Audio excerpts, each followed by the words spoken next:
Welcome back to part two of Shattered: How to overcome a broken marriage. And in the last couple of weeks, we've been talking about part one, how to overcome a shattered marriage, and we have a wonderful couple in the studio again, back with us, Joel and Naomi Mitchell. I am so delighted, and as you learned from the first half of this show, of all the wonderful things that they're doing, but their ministry is about marriage. And just before we left the set last week, we were talking about some other things that we didn't get a chance to get on camera. And so we're going to do a little dialogue, and then we're going to get back into the book. And so what we're talking about, Joel and Naomi, it's about how we lose ourselves and the importance of self-care. And my question to you was that how did you talked about at an event that we was that you had to get back to who Naomi was.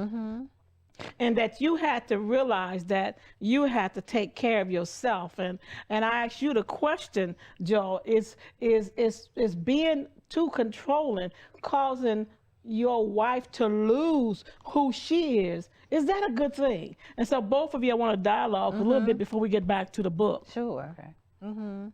So, I was thinking about it, even I think that we have these expectations when we come into a marriage. And so we feel like I need to be this kind of wife for my husband, but the expectation also comes from our frame of reference. What did we grow up seeing? What was our example? What have we been taught? You talked about the grandmothers and the mothers. That's right. That's right. And so, in our family, I grew up with all women, three strong-willed women. And so Joel always said they were strong, and so they did everything around the household. So we didn't have any men per se in our household, except for my little brothers, they were my older brothers and my little brother, but we didn't have any men around to do things. So the women did everything. And so sometimes we come into the relationship with what we grew up with. And so that's what I came to the relationship with, as a strong woman. But because of my upbringing in the church, where the woman is taught to be submissive and to almost sometimes feel like I feel like sometimes they teach second class almost, where your dreams should come second, and that you undergird the husband's vision, and you put your vision and your desires on the back burner. But Joe, you in the conversation you said that you think that is you used something. You said you think that's just ludicrous, or how did you combat that? So I think, unfortunately, in our society, and even in our scriptural text, it's a very patriarchal lens.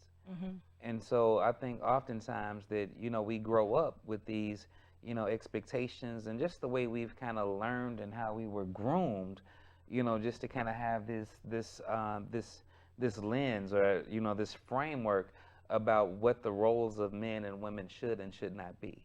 And so we thank God because, Christ said he came, to liberate us all, and he who the Son sets free is free indeed. Yes. And so now we can see each other as individuals and as co-partners.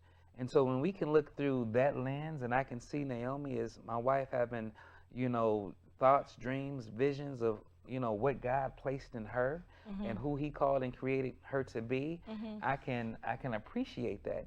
And then we'll learn how to balance each other out. So you talked about balance before our conversation. We've learned how to find rhythm, and so my dreams, Naomi has been there through all of my going to school and pursuing this job and pursuing this degree, but then vice versa, I've been there for Naomi as she's pursued her degrees and her career.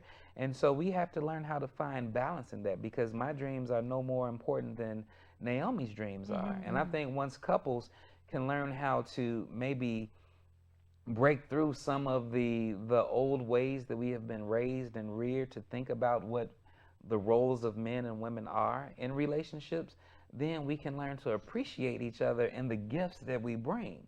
Do you think that, as we go back into the book, that has also caused some shattered marriages, simply because we lose ourselves? When I say we, and that now the women feel as if my life is over, but yours is going on, or vice versa. Do you think that that may also cause some shattered marriages or some shattered issues in the marriage, or some trust where some young thing come along, or some, you know, or young man come along and say, oh, you can be more than that? Can you answer that before we get back to the book? Yeah, I think that you know, that can happen. You know, I also, you know, I wanted to say that being a wife and being a mother are very valuable roles, and so I don't want to, you know, make it sound like, because I love being a mother, love my children, love my husband, and there are different seasons in our life. And so when we talk about balance, I really wanted to say that, you know, I used to try to find balance, but what God has taught us is that it's not as much balance but harmony. And so in one season of life, one thing, you know, I may have to, my role of being a mother when my babies were little was up here, you know, and so I couldn't balance that because my babies needed me a lot more. And so some things had to, you know, take a back seat, or, you know, had to wait. And so that was fine, you know, and then then as the kids became more self-sufficient, then I can look at, you know, going to school and doing those things. And, you know, even prior to kids, my relationship with my husband was much different when it was just the two of us. And so finding harmony and being okay with that. But when we look to find balance, everything has to weigh the same thing and get the equal time and same energy. That's not realistic. And so I think that sometimes we become shattered when we have these unrealistic expectations. Wow. Wow. Absolutely. Wow. And so we talk about in the book in terms of, it's not, you know, the book, we say how to overcome, but it's not necessarily a formula. Right. But it's more so a framework. Right. And so in this framework, what we talk about is, one, getting back to the source, being reconciled to God. Yes. And then secondly, being reconciled to ourselves. Yes, that's That's chapter 3. That's chapter 3. We're easing right in reconciled there. To you. You brought us right into chapter 3. So talk about that. And being reconciled to ourselves, because you know what Naomi and I have learned is that, you know, we oftentimes hear people saying that, oh, you complete me. You know, it's very like the movies, Jerry Maguire. Like, oh, you complete me. But how we describe it or define it is not, you know, I don't complete Naomi and she does not complete me, because God created us as whole individuals. Okay. You know, and so we believe in kingdom math. You know, 1 + 1 + 1 equals 1. Okay. So it's not a half and a half. Okay. You know, we believe that Naomi's coming into the relationship whole. I should be coming into the relationship whole. And then again, the threefold cord is God. Right. And then that makes us one. Right. You know, not two halves. And so when we reconcile to ourselves, sometimes we may have to go back. Sometimes we may have to go back to our childhood, because people in relationships, and that's another reason why we wrote the book, because as we know, there's a lot of stigma as it relates to mental health care and, you know, going back, looking at our psychology of how we were raised. And sometimes we've experienced traumatic, you know, experiences in our relationship, whether it was, you know, verbal or physical abuse or some of those things. And so we really have to get back to the core of who we are as individuals. And as we begin to understand who we are, we can reconcile to ourselves. We can affirm ourselves. I like to say, God made me and he ain't make no junk. Hello. You know what I'm saying? And so therefore, as we're reconciling to ourselves, we can affirm who we are as children of God. And then, you know, I can go to God, because there's some things, you know, when I'm thirsty, you know, I look for Naomi to feel some places that only God, I should only look to God to feel, you know. And so therefore, when we talk about reconciling ourselves to ourselves, it's learning how to affirm who we are as individuals, learning how to love ourselves, you know, learning how to love, you know, our appearance, our shape. I may never get back to, you know, the fighting trim that I was in high school, but it's just a little bit more of me to love now, you know. So how can I appreciate who I am, you know, and not feel insecure? And so it's all about, you know, this book is about health. It's about wholeness. You know, it's about wellness. And so learning how we can be whole and well individuals. That's self-care that you were talking about, ensuring that we're meeting our needs. And pastors and teachers and churches, listen, if you're doing a marriage ministry, or if you're doing a marriage workshop, I encourage you to invite this couple. It is not a couple that I just met. I follow their vision. I follow them throughout their journey. And this is real. This is not fake. This is real. You need to get these two lovely individuals at your marriage retreat, at your marriage conference, and let them talk to the married couples.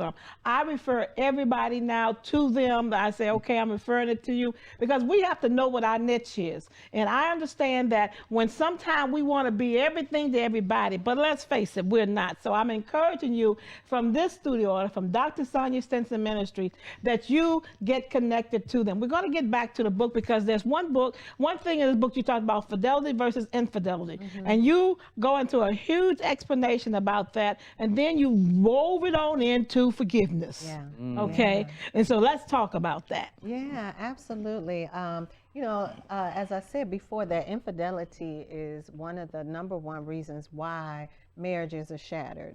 We hear all the time, and we see in Hollywood and in other areas where people are just unfaithful, and so people are starting not to even, believe in marriage, because it's like, well, is anyone faithful? Like, can you be faithful to one man or one woman? And so we talk about, infidelity and regaining trust. And so a lot of times when there has been a breach of trust in the relationship, and you're trying to repair the relationship, what happens is the person who has made the breach in the relationship wants to quickly get back to the way things were. Yes. And so we oftentimes say, and we realize that through the couples that we've consulted with and talked with and coached through this process, is that you probably should not look to being the way that you once were. Once the breach is made, you no longer are the same.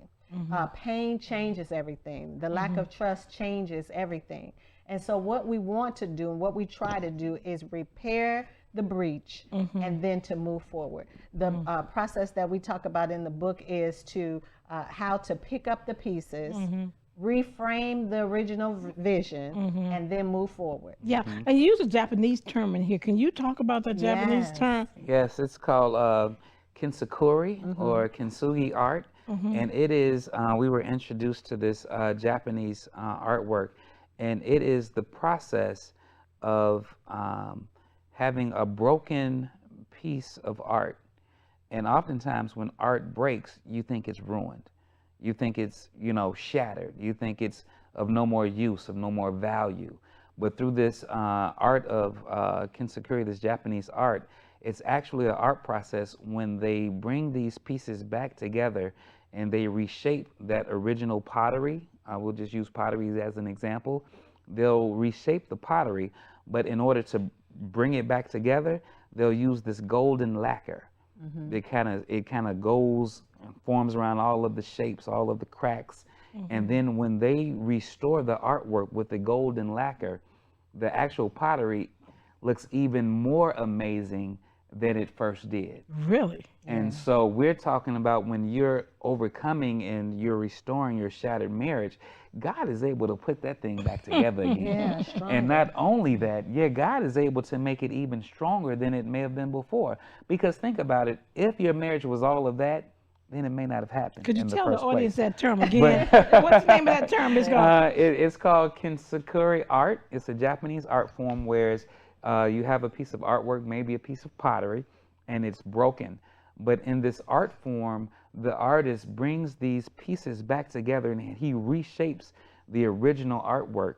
But he uses golden lacquer to restore and to mend these pieces.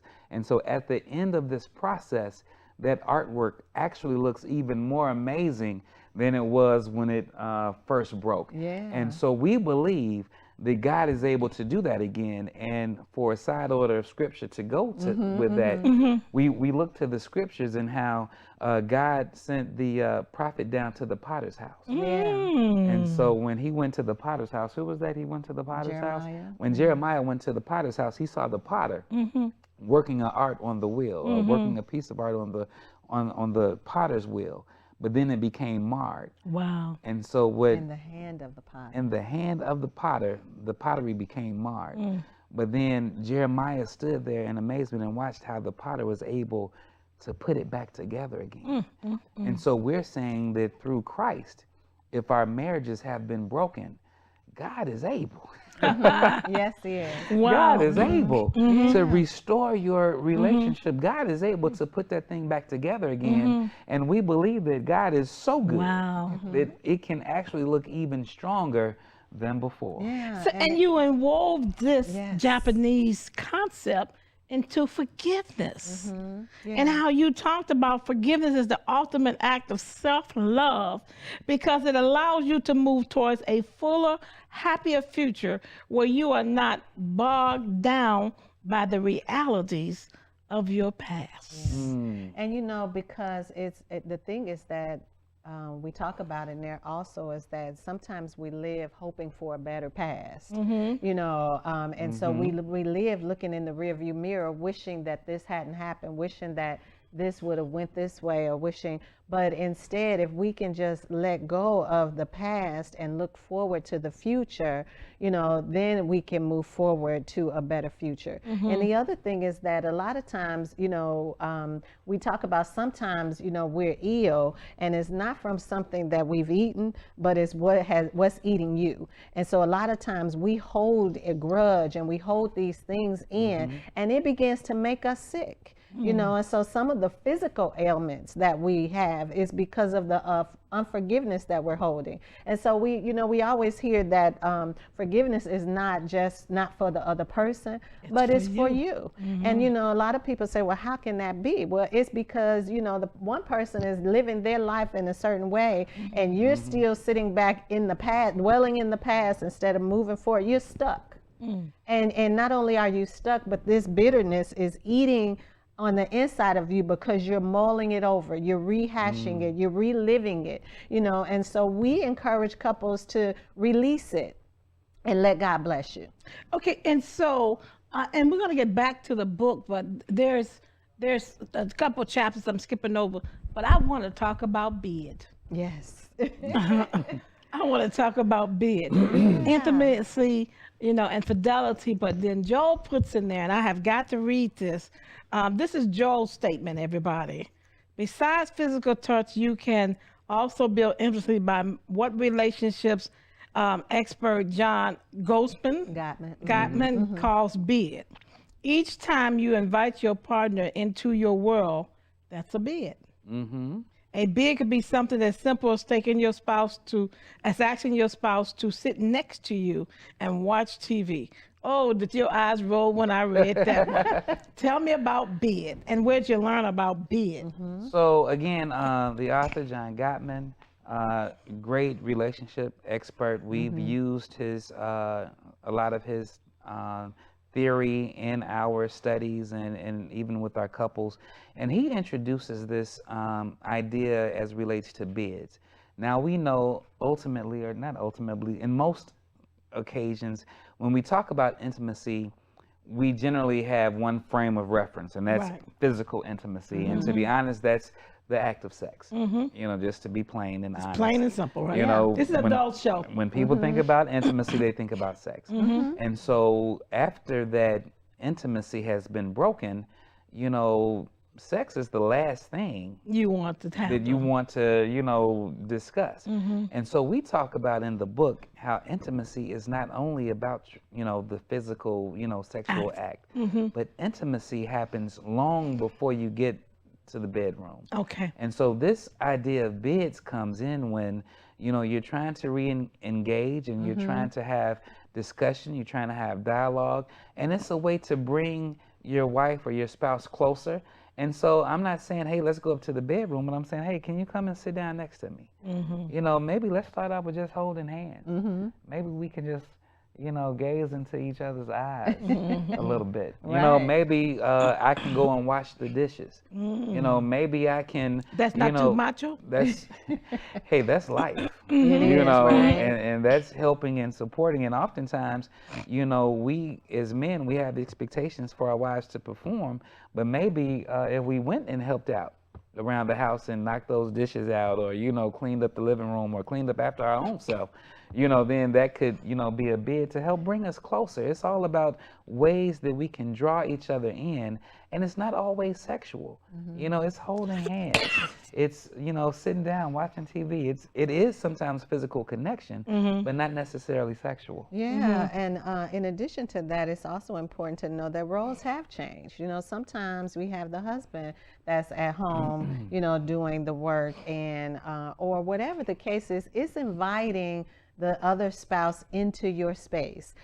We say that intimacy, and we've heard it, that intimacy is intimacy. So I'm inviting you into my world. I want you to know the inner parts of me. And so in order to do that, then I need you to be close to me. You know, I need you to see and allow to be seen. The Bible says it this way, that they were both naked and unashamed. And so when I'm naked in front of you, you know, will you judge me, or will you draw me closer in with all that I am and all that I come with? You know, that's creating intimacy. Okay.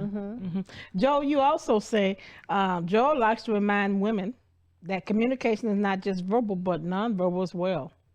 Oftentimes wives look for their man to sit and talk with them, but sometimes their actions speak louder than words. Can you elaborate on that? So, you know, we talk a lot about communication, but we believe and we know that we're always communicating. You know, and it's not always sitting down. We do believe in, you know, having FaceTime. We talk about that, where we can sit down and, you know, just kind of have a face-to-face, heart-to-heart, and share and discuss things. But men are always communicating, and it may not be in that one way. You know, if you want to see men communicating, turn on the football game. You know, we jumping up and we saying, high-fiving each other, and, you know, doing all it. So we are very communicative. You know, we're very emotional. But then in our relationships, you know, we found that maybe we have to find the right time. And so when we come home from work, after a hard day's work, that might not be the most, you know, opportune Talk time about that, because why? to get into a discussion. Right. You know, and we like to call it, you know, not just when you come home from work taking your clothes off, but we call it coming home taking the day off. Okay. So can I come home and Just let me take the day off. Yeah. can I take the day off? You know, can I sit down for a little while and relax myself? Because if I come home and I'm still stressed from work, and then we're getting ready to have some intense fellowship, you know, that's another, you know, it might be a little tight conversation. That might not be the best time. And so we don't want to minimize it. We don't want to overlook it. But we've talked about how can we, you know, schedule some time. So if this is not the right time, say, hey, honey, can you give me 30 minutes? You know, let me take the day off. Let me get settled in. And then, yeah, you'll have all of my attention. Or maybe if I'm watching the game, maybe it's not, you know, can we wait to halftime? You know, maybe can we just wait a little while, as opposed to, because what the wife is saying, she's looking for attention. Okay. And we want to make sure we're giving our wives and our husbands and our spouses that attention, but we also just want to be mindful of when it is the most appropriate time to do so. In the few minutes we have left, because I want to give you all enough time to really talk into that camera about the events and things like that. So in the few minutes we have left, you talked about, football, men are jumping up and down. But do you think that she can have a football day too?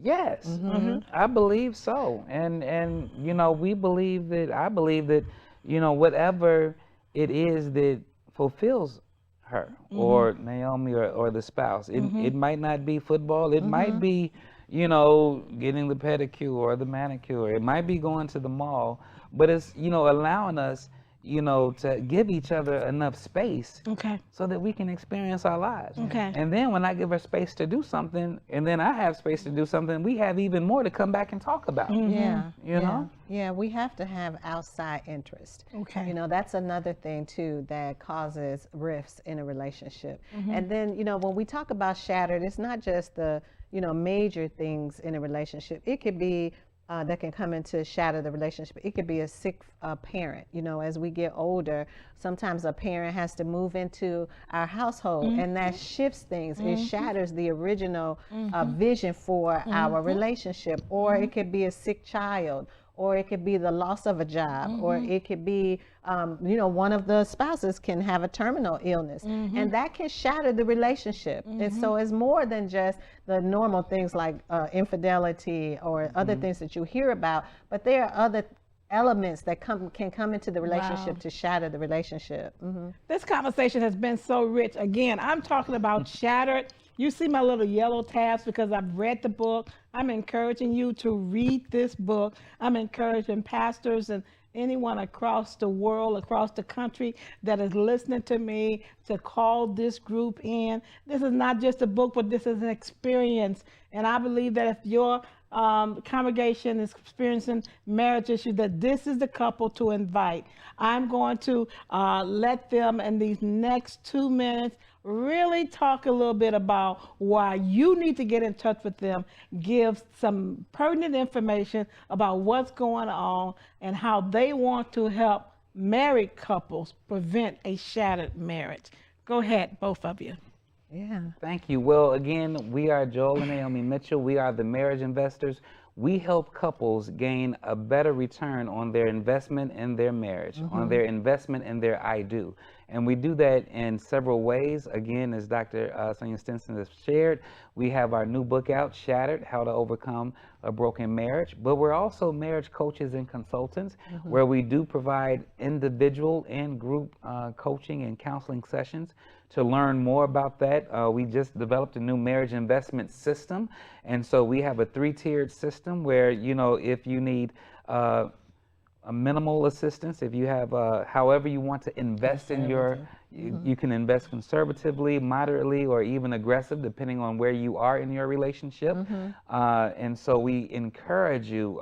We have a worldwide ministry. We do coaching and consulting virtually. So even if you're not here in the Chicagoland area, we can still connect with you and provide you with the assistance and services that you need. And you can connect with us by going to The Marriage Investors, www.themarriageinvestors.com. Absolutely. Can you share a telephone number? Oh, yeah, sure. You can reach us at 872-704-0276. I don't have on my glasses. That's 872-704-0276. Please call us, and we'll be looking for your call. You'll be glad that you did have the conversation, and you have the benefit of having both sides of the conversation, so you get to hear his side, her side, male, female views. And so we take a balanced approach for wholeness in the relationship so that no one person feels as if they're not understood. Or heard. 1 minute left before I shut down. There's a couple out there that's fearful. They're having marriage problems. One is not agreeing. What would you share with them in about 50 seconds? One thing that we want to share, and we didn't get a chance to discuss about this book, it inspires hope. There is hope for your relationship. As long as we have faith in God, we believe that with men, things are impossible, but with God, all things are possible. And so we do want you to be hopeful that there can be some reconciliation, some restoration, and that you can move forward and have a whole, healthy, and productive life. Yeah, and before you decide to give it up, come see us and let's talk about it. Sometimes just getting a third-party view can show you something that you haven't even considered. And so please, we invite you, before you give up the marriage, pray about it, and then come and see us, and we're willing to walk with you, to journey with you through whatever it is that you feel is impossible. Well, again, I thank you for tuning in to Women on the Front Line International Fellowship, where I am your host, Apostle Dr. Sanja Stinson, on the Christ Family Apostolic Network. You can reach me at www.sanjastinsonministries.com or at 1-866-936-7880. I want to remind you about our December 2nd event. Just look us up on Facebook. God bless you, and I will see you next month.